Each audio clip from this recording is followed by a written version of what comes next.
तर हाय मित्रांनो, आज आलतो मानवरले.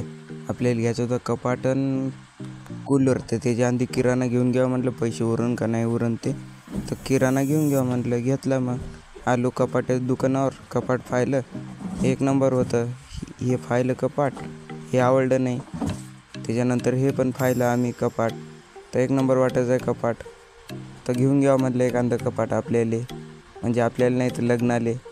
अक्काच्या पुरीस लग्न होतं ना, तर घेतलं. मग हे वालं लाकडी एक नंबर होतं, दिसाले पण आणि टिकाले पण. हे घेऊन घेतलं आपण ओकेमध्ये. कूलर आणि पलंग पण घ्यायचा होता. मग दिले त्याले पैसे. मग आलो घरी. लेकर DJ वाजू जातं, पाच जाऊ मग कसं वाजते ते. लायटिंग बिटिंग खतरनाक होती DJले. गाणी बिणी वाजवली त्याने ओकेमध्ये. त्याच्यात गाणे काय तेवढे खतरनाक नाही वाजू जाय, होतात दिसासाठी DJ 400 रुपयावाला. तर मग घरी गेलो. मग का आजचा ब्लॉग खतम. बाय. लाईक करा आणि सबस्क्राईब करा.